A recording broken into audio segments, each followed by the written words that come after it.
planteamos al comienzo del programa de hoy, si esta salida de Daniel Arroyo y el ingreso de, aparentemente hasta aquí, de Juan Zabaleta, soluciona el tema de la ayuda social, que es como una frazada siempre corta, ¿no?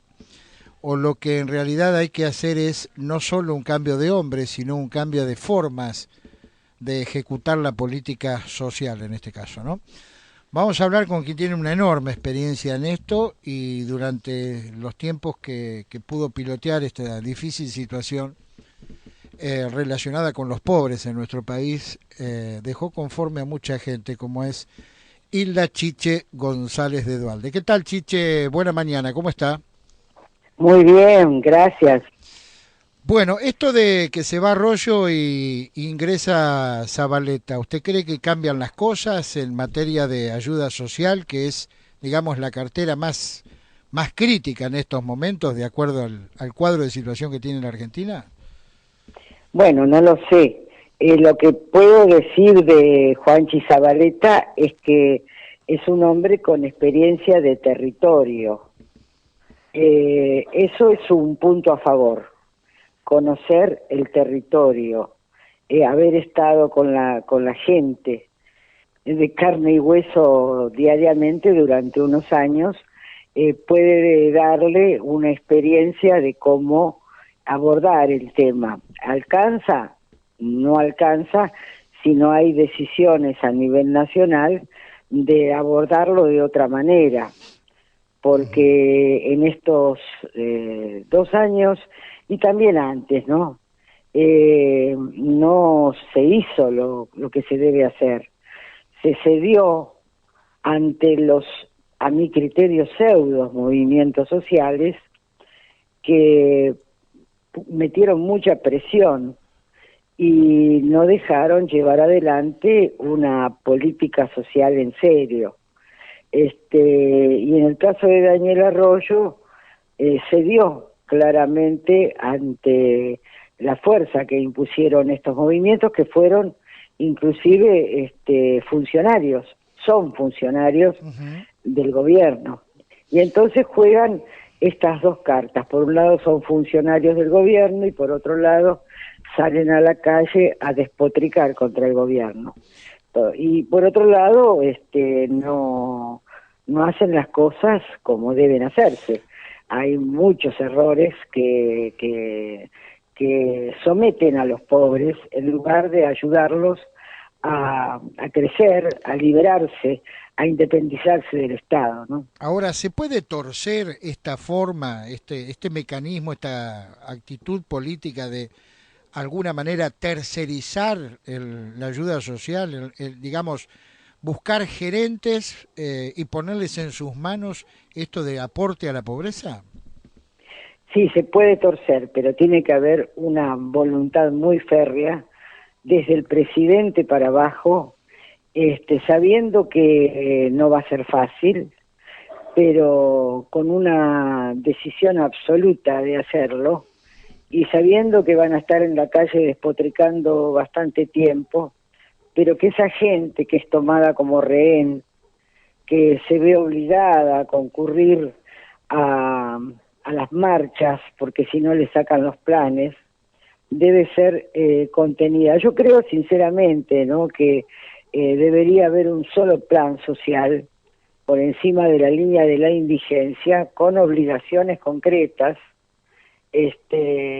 por ejemplo, la capacitación para el trabajo, porque si bien el tema social es muy grave, el gobierno no está haciendo nada por el tema de la producción y del trabajo.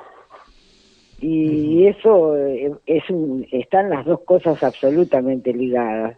Entonces la gente tiene que estar capacitada para tener una salida laboral y no depender del Estado. Pero eso no se hace. Debería haber un solo programa social por encima de la línea de indigencia, con mucho control, sabiendo quiénes son, cómo se llaman, dónde viven y si verdaderamente lo necesitan. Pero eso no se hace. ¿Usted lo ve sin las fuerzas necesarias al primer mandatario para hacer, digamos, esta transformación en aspecto social? Yo no sé si le interesa hacerlo siquiera, no sé si le interesa. Son todos enunciados, la mesa del hambre, han aparecido como hongos los comedores comunitarios, cuando en realidad, cuando apareció la tarjeta alimentaria, era de suponer que la tarjeta alimentaria iba a favorecer la comensalidad familiar, que cada familia comiera en su casa. Ujú. Y no, sin embargo, los pseudos movimientos sociales fueron haciendo crecer como hongo los comedores comunitarios, y entonces la tarjeta alimentaria, ¿qué sentido tiene? La tarjeta alimentaria tiene que tener el valor económico suficiente como para que la familia que verdaderamente lo necesita coma en su casa y pueda comprar lo que esa familia entiende que quiere comer. Pero bueno, Ahora, Chiche, si los sí, cambios transformadores no vienen desde la cima, ¿no? Desde el poder, se puede lograr que por lo menos haya algunos cambios desde abajo hacia arriba, es decir, no. Por eso digo, ¿no? Esto tiene que ser algo realmente decidido por el presidente de la Nación, por el ministro en consecuencia, y no se puede pasar por encima a los intendentes. Tiene ujú, que respetarse todo lo que tiene que ver con la institucionalidad.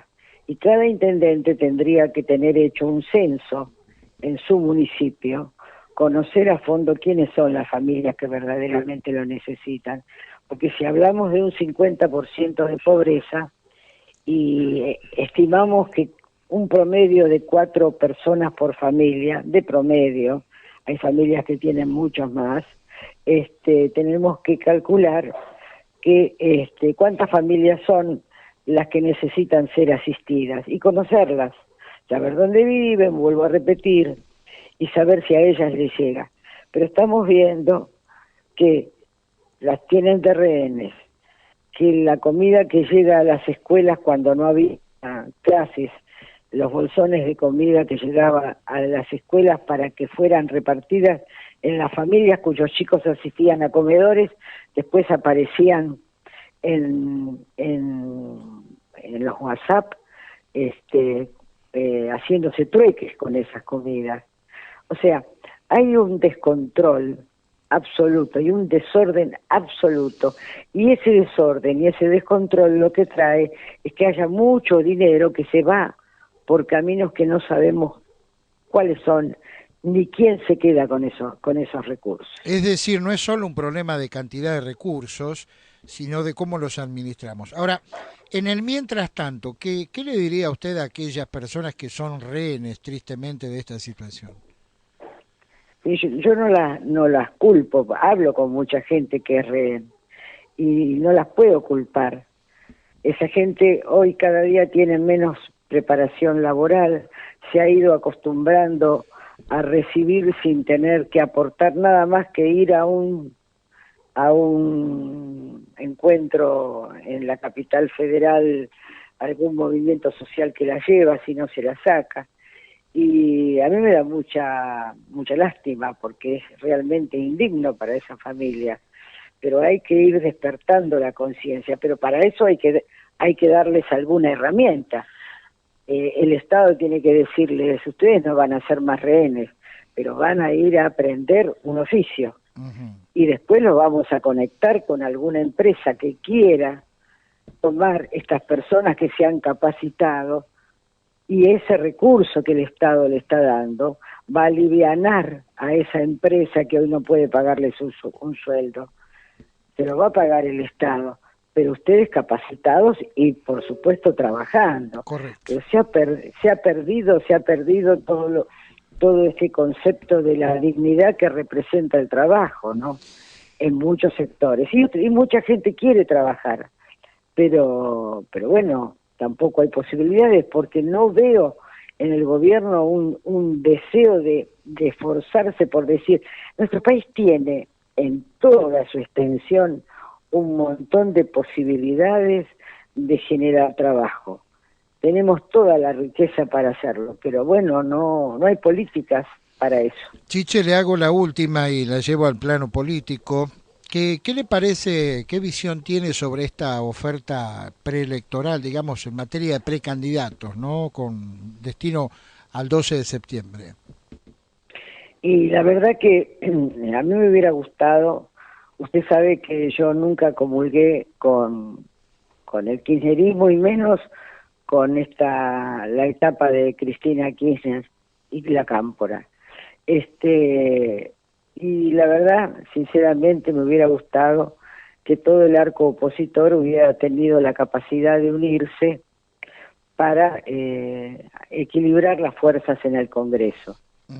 Pero no lo hicieron, y hoy tenemos un montón de ofertas electorales que lo único que hacen es dividir el voto.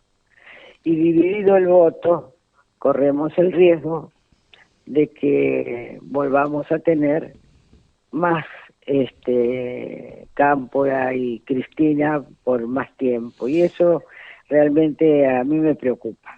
Preocupa porque, bueno, sí. Digo, ¿se está mirando el ombligo a algún sector de la oposición? Y están mirando el 2023 y no se dan cuenta que es muy importante la elección que tenemos por delante. Y después estas cuestiones de poner candidatos que no son legítimamente bonaerenses, o la misma gobernadora que después se fue a Capital. Estas cosas, yo siempre digo que uno no puede querer lo que no conoce. Bien. Y tiene que, es muy importante pertenecer para poder querer lo que va a llevar adelante. Y bueno, pero si se buscan primero la intención de ver cómo se gana, porque no importa perder o ganar, pero sí defender lo que uno quiere, ¿no? Es más importante. En dos líneas, si es que puede, y desde ya le agradezco su tiempo como siempre. ¿En qué invierte su tiempo durante el día en este momento, digamos, que vive la Argentina?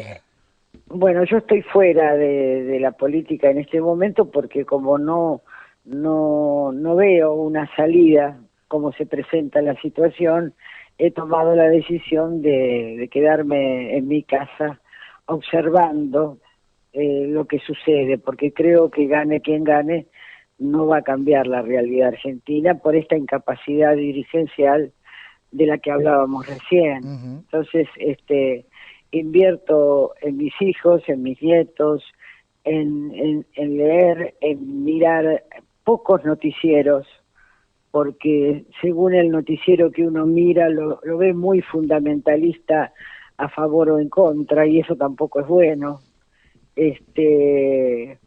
Y trato de hacer cosas, de hacer cosas y de pensar en qué momento volver a soñar con hacer cosas por la gente.